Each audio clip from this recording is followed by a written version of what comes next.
भई संतन की भीड़, तुलसीदास चंदन घिसे तिलक करे रघुवीर।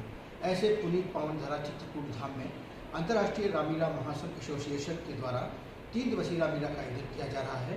और इस रामलीला महासंघ आयोजन के एसोसिएशन के अध्यक्ष डॉक्टर वेद प्रकाश टंडन जी हमारे बीच यहाँ उपस्थित हैं। हम उनसे जानते हैं रामलीला महोत्सव को लेकर के और उनके कैसे अनुभव रहे। डॉक्टर वेद प्रकाश टंडन जी, हमारे चैनल में आपका बहुत बहुत स्वागत है। नमो राघवाय, जय श्री राम। रामलीला महोत्सव का आयोजन चित्रकूट के पूर्व ओरछा हो या ऋषिकेश हो या कुरुक्षेत्र हो, दिल्ली हो, अन्य कई जगहों में आपने आयोजित किया, लेकिन चित्रकूट धाम में जो यह आयोजन आप कर रहे हैं, कैसा अनुभव रहा आपका? ये तो बहुत ही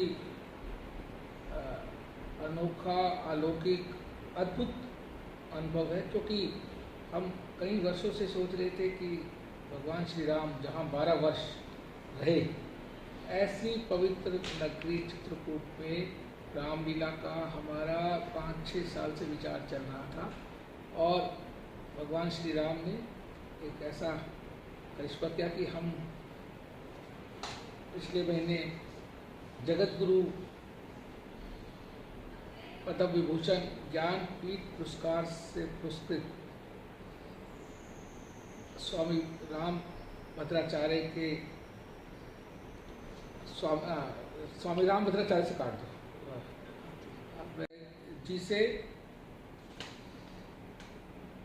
के दर्शन का हमें मौका मिला। मेरे साथ मेरी धर्मपत्नी वंदना टंडन जी भी साथ थी, और सिर्फ हम वहाँ दर्शन करने गए थे। हमारी इच्छा मन में थी कि हमें चित्रकूट धाम में रामलीला करनी है, देश के स्कूली बच्चों की, गुरुकुल के बच्चों की। देखिए, हमारी इच्छा हमने तो प्रकट नहीं की, और हमारे गुरुवर ने, राम भद्राचार्य जी ने, जब हमारा परिचय कराया गया तो उन्होंने कहा आप यहाँ रामलीला भी करें बच्चों की। उनका जो मन की हमारी बात थी, उन्होंने कैसे पढ़ ली, और उन्होंने खुद एकदम, क्योंकि वो अंतर्यामी है, वो तो अंदर की बात जानते हैं, एकदम उन्होंने हमें कहा नहीं आप करें, आप बताएं कब करना चाहते हैं।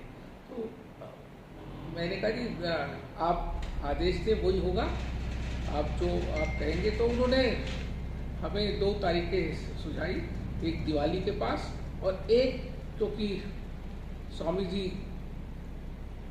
के अभी सितंबर यहाँ 17 तक यहीं पर हैं, तो उन्होंने कहा कि आप 2 डेटें आप उसमें देखिए। तो फिर हमने 14, 15, 16 जो उनका आदेश हुआ, उसमें रामलीला हम यहाँ से लेके गए, और हमने दिल्ली में प्रेस कॉन्फ्रेंस में अनाउंस किया कि हमें बहुत बड़ा आशीर्वाद मिला है कि चित्रकूट में देश के बच्चे रामलीला करेंगे।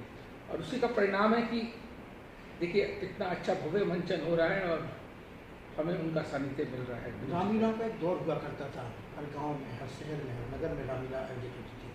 लेकिन अब बदले परिदृश्य में जब से टीवी, मोबाइल ये सब चले हैं, तो रामलीला का आयोजन लगभग खत्म हो चुका है। पर इसमें बदले हुए परिदृश्य में, इतनी कठिन परिस्थितियों में भी आप आयोजन को आयोजित करते हैं, तो इस आयोजन में फिर जनता का कितना अच्छा रिस्पॉन्स, कैसा रिस्पॉन्स मिलता है आपको? क्योंकि मेरा तो मानना है कोई भी चीज़ अगर आप मन से करेंगे, पवित्र मन से और पवित्रता से कोई चीज़ करेंगे, तो उसका रिजल्ट बहुत अच्छा आता है। हमारे जो बच्चे हैं, ये 4th क्लास से लेके 12th क्लास के बच्चे हैं, और इतना सुंदर भव्य वो मेहनत करके मंचन करते हैं कि जो दर्शक हैं, राम भक्त है, वो देखते ही रह जाते हैं, और बाद में जब निकलते हुए कहते हैं कि ऐसी रामलीला हमने आज तक नहीं देखी। तो अगर मंचन अच्छा हो, धार्मिक धर्म के अनुरूप हो, उसमें श्रद्धा विश्वास तभी बनता है हमारे राम भक्तों का कि वो मंचन कैसा चल रहा है। और हम चाह रहे हैं कि देश पे कई स्थानों पे हमने मंचन किया, और हम लंदन में भी हमने अपने इस मंचन को ऑनलाइन वहाँ दिखाया एक मीटिंग में, और श्रीलंका में भी। और हम चाह रहे हैं कि पूरा देश, अभी हम 6 स्टेट कवर कर चुके हैं, 6 राज्यों में ये बच्चों की रामलीला हो चुकी है। हम चाह रहे हैं पूरे के पूरे भारत के हर राज्य में हम कम से कम एक रामलीला जरूर करें, और जहाँ बाहर मौका मिलेगा वहाँ भी हम करें। अंतर्राष्ट्रीय रामलीला महोत्सव एसोसिएशन के द्वारा कई शहरों में आयोजित हुआ, चाहे वो कुरुक्षेत्र हो, ओरछा हो, दिल्ली हो और ऋषिकेश हो, अब चित्रकूट धाम, अगला पड़ाव कहाँ होगा? अगला पड़ाव देखिए, अभी ये तो सिर्फ राम जी की इच्छा पर होता है। ये लास्ट टाइम पर हमें पता लगता है कि हनुमान जी राम जी की कहाँ कृपा हो रही है हम पर, और उसी टाइम अनाउंस होता है। लेकिन हमारे मन में है जनकपुर माँ जानकी के क्षेत्र में भी करने की। इसके अलावा हमारे बिल्कुल मन में है कि जहाँ जहाँ हमारे जिन देशों में हमारे रामायण को माना जाता है, जैसे बहुत अच्छी रामलीलाएँ होती हैं, बाली में भी होती हैं, इंडोनेशिया, मलेशिया, इस्राइल में, फिजी, इन सब में हमें मौका मिलेगा तो हम जरूर करेंगे। और अभी जैसे ही हम यहाँ आज 16 तारीख को हमारा लास्ट डे है रामलीला का, उसको दिल्ली में 2 भव्य रामलीलाएँ अब होने वाली हैं।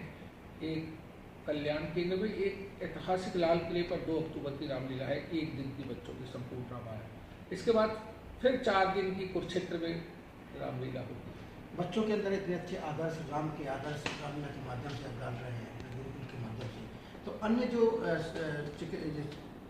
जितने भी शैक्षणिक विद्यालय हैं या महाविद्यालय हैं, उनको आप क्या कहना चाहेंगे उसके द्वारा कि इस तरीके के उनके बच्चों में प्रतिभाएं उनकी जो है कैसे प्रदर्शित करें? देखिए, ये जो हमारा उद्देश्य था, ये उद्देश्य था बच्चों को के द्वारा रामलीला कराने का, कि बाल युवा संस्कार योजना के अंतर्गत हम इस कार्य को कर रहे हैं कि अगर बच्चे कोई चीज़ अपनी रामायण का मंचन करते हैं तो हमारे जो बच्चे देखते हैं या हमारे युवा देखते हैं, उन पर असर जरूर पड़ता है कि देखिए ये बच्चे इतना अच्छा धार्मिक काम कर रहे हैं, हमें भी ऐसे कार्यों को करना चाहिए, इनको अपनाना चाहिए। तो फर्क पड़ रहा है। और मैं देख रहा हूँ कि जब से ये रामलीला स्कूलों की हमारी शुरू हुई है, बहुत सारे स्कूल मंचन करने लगे हैं, चाहे वो छोटा कर रहे हों, चाहे स्कूल में कर रहे हों। और ये हमारी प्राचीन परंपरा और प्राचीन जो हमारे धार्मिक ग्रंथ हैं और जो हमारी आस्थाएं हैं, उन आस्थाओं को हमें दोबारा से उन बच्चों में लाना है।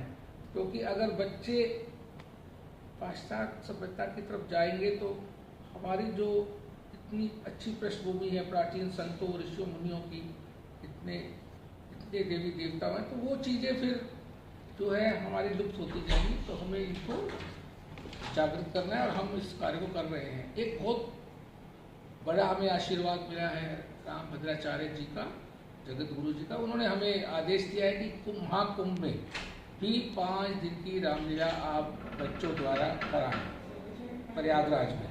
तो अब उनके आदेश के हिसाब से वो भी कार्य संपन्न हो। आप हमारे चैनल के माध्यम से देखने वालों को क्या संदेश देना चाहेंगे? देखिए, मैं तो यही कहूँगा कि भगवान राम का चरित्र बड़ा महान है।